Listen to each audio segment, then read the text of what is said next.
Welcome back, parents. You're listening to DIY Behavior. Thanks for checking it out. Now, enjoy this episode.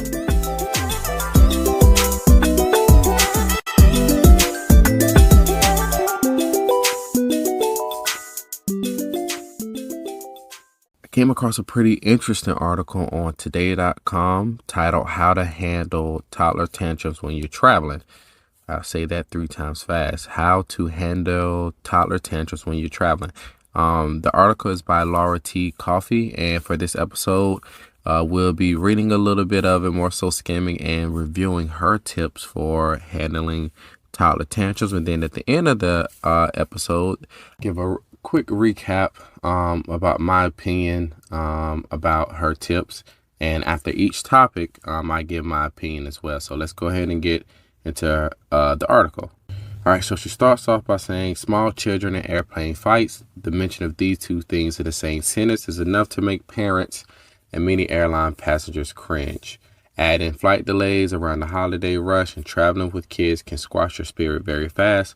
After all, so many things could go wrong while trapped in the sky with absolutely no escape. So she goes on to say, keep these tools in your arsenal. Number 1, get thee to the dollar store. If you got a fight in your future, the dollar store can be your salvation. Take a childless spin through the store with the mention of spending $9 to $12 on toys and books that your child will like and has never seen before. Wait until you're on the airplane to do the big reveal. Don't have them all in one bag or they'll want them all at the same time.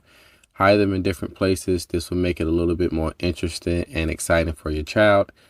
Each dollar toy or book can buy you anywhere from 5 to 20 minutes of engrossed playing and fiddling time. Priceless. Okay. So get thee to the dollar store. So with Laura saying spend maybe $9 to $12 on toys and things like that. It seemed like the point she's trying to get across here is finding a way to make traveling fun. As adults, we can tolerate traveling or waiting and all the things that goes into traveling. Our toleration is much higher than that of a toddler. So a toddler don't have the concept of maybe they need to wait to get aboard the plane and seating arrangements and waiting for food. So usually that's when the tantrum starts happening, when your child has to wait for something or they can't go here because you guys are about to board a plane, whatever the case may be. So having these fun little toys or books and things like that actually makes the trip enjoyable, and therefore almost is like a distraction as well. So when she goes, each dollar toy can buy you from 5 to 20 minutes of engrossed playing. That's 5 to 20 minutes of your kid not focusing on waiting or what they can't have, but there's 5 to 12 minutes of them playing with something that they enjoy. So you're pairing that trip with essentially reinforcement. You're pairing traveling with things that are enjoyable. You're making it fun for the kid. All right, go on. Let's go to number 2.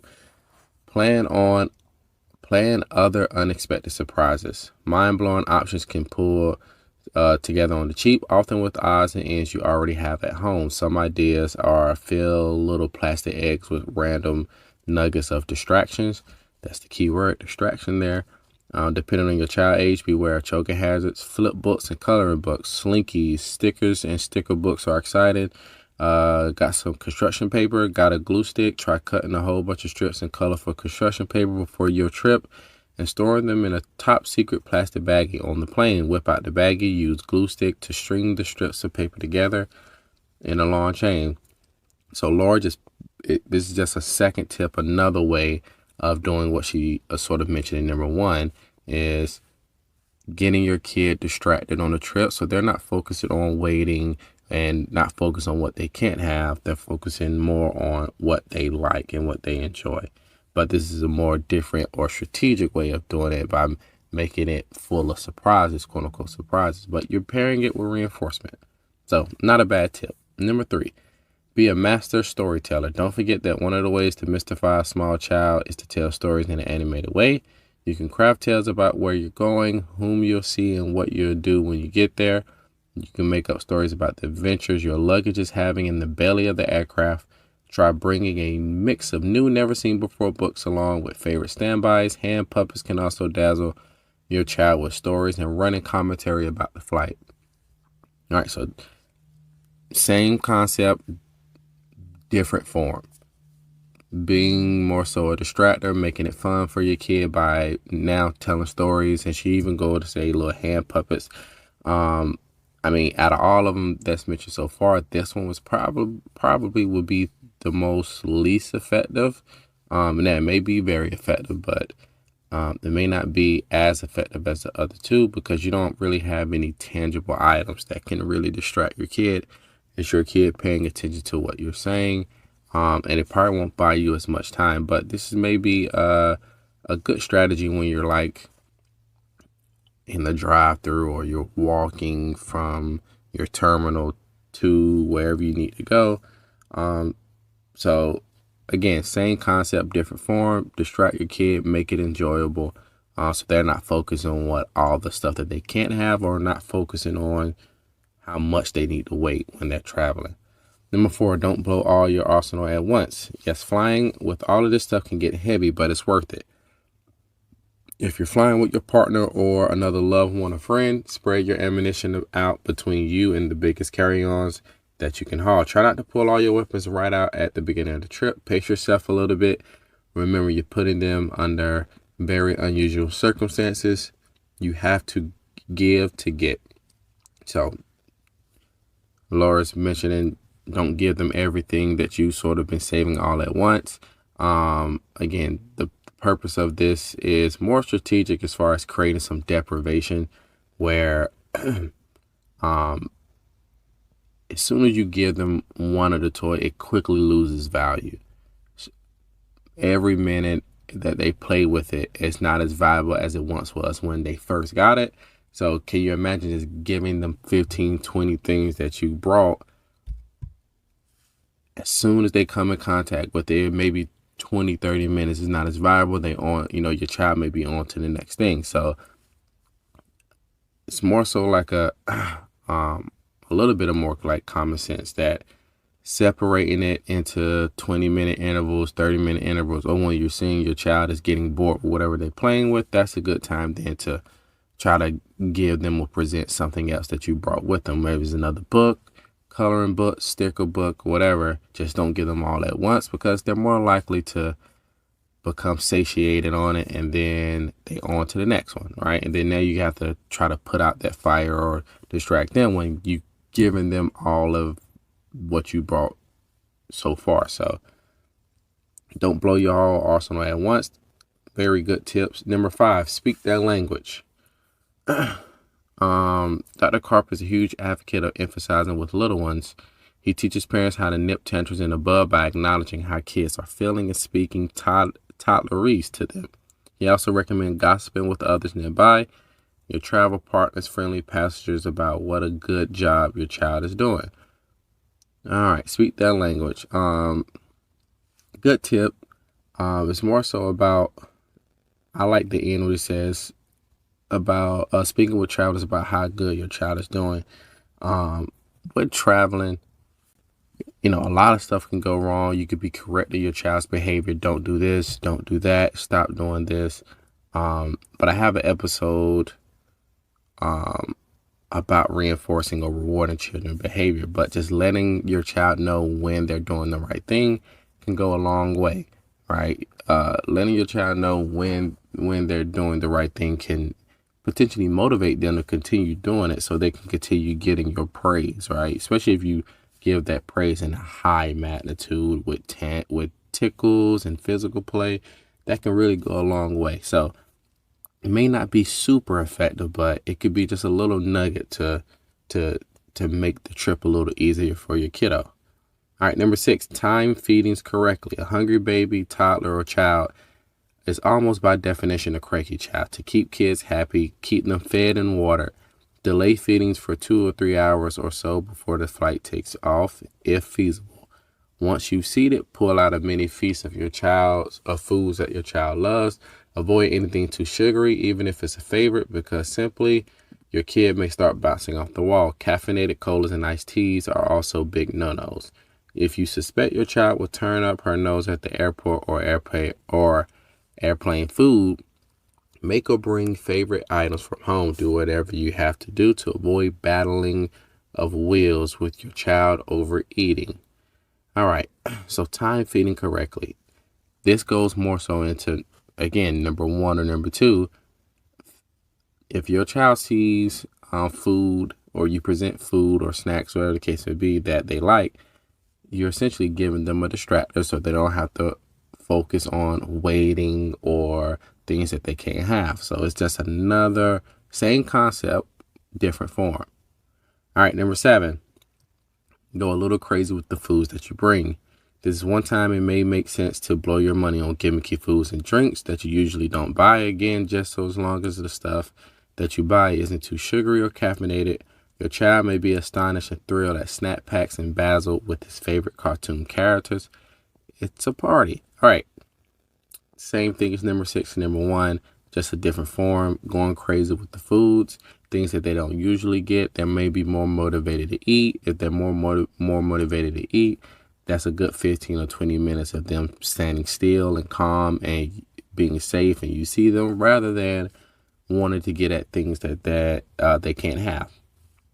Number 8, hydrate at the right time. You let your child have a drink whenever he needs it, of course, but try to reserve at least some high-value liquid served up in a favorite cup for takeoffs and landings when kids' ears can really bother them. Okay. Hydration, whether it's juice, apple juice, same concept as number 1, 2, and even the food. Number 9, book the right seat. If you're a breastfeeding mom, you may enjoy the privacy and the leaning wall that you may get at a window seat. If you have a toddler who loves to walk, run, climb, jump, and explore, then the aisle seat is probably your best bet. This way you can get up and roam whenever you can. Number 10, time the flight with sleep in mind. Try to time things so your child won't be expected to be an angel during his or her most challenging times of the day. Don't attempt to tackle airport security smack in the middle of nap time, for instance. Do try to fly when your child is most likely to sleep. In extreme cases, consider a red-eye flight. Most kids simply cannot fight sleep beyond a certain point. To help them drift off to dreamland amid the white noise of the airplane engines, you might find it helpful to keep them awake for at least 2 or 3 hours before boarding the plane. Bringing a pillow and a favorite blanket with you so they can sprawl out on your lap or across your lap and your partner's lap. Your shoulder will thank you. All right, so obviously having them sleep before the flight, they're maybe more energetic, and want to walk around, run around more. And in the airport, you simply don't have time for that. So if you can keep them up, if feasible, throughout the airport 2 or 3 hours before, they're more likely to fall asleep, which buys you enough 30 minutes, an hour, whatever the case may be, of them being calm and no tantrums. Number 11, let them play with your phone. Number 12, let them watch TV. Those two so a little bit goes hand in hand. Watching phone, watching TV, piggybacks on basically all the stuff that Laura has said so far with 1, 2, and 6, with eating, toys, and things like that. Enjoyable distractions so your kid won't have to focus on waiting or things that they can't have. 13, show them the wonders of the airplane bathroom. Number 14, enlist help for allies. And when flying with small children, be extremely open to making new friends all over the aircraft. Walk up and down the aisles at appropriate moments to do a meet and greet. This buys you time, keep them engaged, keep them, calm, doing things that they like. You see where they're at, they're safe. So over and all, out of the 14, I'm going to say maybe 5 or 6 of these sort of double back under the same concept, but they just a different form. They look a little different.